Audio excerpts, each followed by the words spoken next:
एक बार एक राजा थे। उन्हें पशु पक्षियों से बहुत प्यार था। वो पशु पक्षियों से मिलने के लिए वन में जाते थे। हमेशा की तरह एक दिन राजा पशु पक्षियों को देखने के लिए वन में गए। अचानक आसमान में बादल छा गए और तेज तेज बारिश होने लगी। बारिश के होने के कारण उन्हें ठीक से कुछ दिखाई नहीं दे रहा था। राजा रास्ता भटक गए। रास्ता ढूंढते ढूंढते किसी तरह राजा जंगल के किनारे पहुंच ही गए।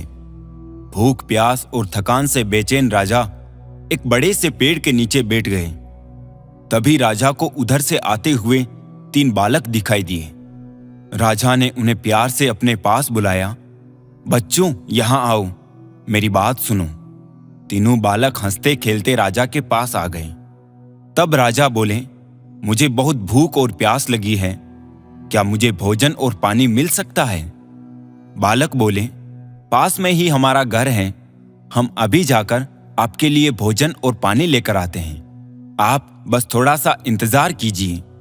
तीनों बालक दौड़कर गए और राजा के लिए भोजन और पानी ले आए। राजा बालकों के व्यवहार से बहुत खुश हुए।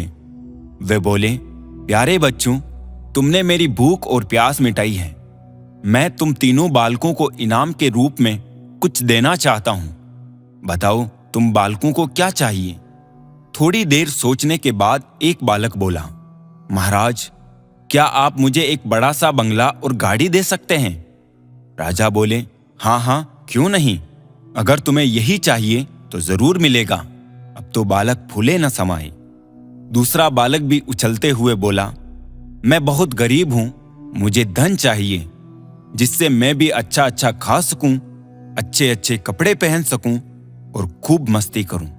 राजा मुस्कुराकर बोले, ठीक है बेटा, मैं तुम्हें बहुत सारा धन दूंगा। यह सुनकर दूसरा बालक खुशी से झूम उठा। भला तीसरा बालक क्यों चुप रहता? वो भी बोला, महाराज, क्या आप मेरा सपना भी पूरा करेंगे? मुस्कुराते हुए राजा ने बोला, क्यों नहीं, बोलो बेटा, तुम्हारा क्या सपना है? तुम्हें भी धन दौलत चाहिए? तो उस लड़के ने कहा, नहीं महाराज, मुझे धन दौलत नहीं चाहिए। मेरा सपना है कि मैं पढ़ लिख कर विद्वान बनूं। क्या आप मेरे लिए कुछ कर सकते हैं? तीसरे बालक की बात सुनकर राजा बहुत खुश हुआ। राजा ने उसके पढ़ने लिखने की उचित व्यवस्था करवा दी। वो मेहनती बालक था। वो दिन रात लगन से पढ़ता और कक्षा में पहला स्थान प्राप्त करता। इस तरह समय बीतता गया और वो पढ़ लिख कर विद्वान बन गया। राजा ने उसे राज्य का मंत्री बना दिया। बुद्धिमान होने के कारण सभी लोग उसका आदर सम्मान करने लगे। उधर जिस बालक ने राजा से बंगला और गाड़ी मांगी थी, अचानक बाढ़ आने से उसका सब कुछ पानी में बह गया। दूसरा बालक भी धन मिलने के बाद कोई काम नहीं करता था, बस दिन भर फिजूल खर्चे करके धन को उड़ाता और मौज मस्ती करता था। लेकिन रखा धन भला कब तक चलता? एक समय आया कि उसका सारा धन समाप्त हो गया। वो फिर से गरीब हो गया।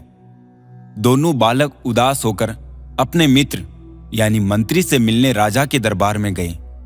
वे दुखी होकर अपने मित्र से बोले, हमने राजा से इनाम मांगने में बहुत बड़ी भूल की है। हमारा धन, बंगला, गाड़ी सब कुछ नष्ट हो गया है। हमारे पास अब कुछ नहीं बचा है। मित्र ने समझाते हुए कहा, किसी के भी पास धन दौलत हमेशा नहीं रहता। धन तो आता जाता रहता है। सिर्फ शिक्षा है जो हमेशा हमारे पास रहती है।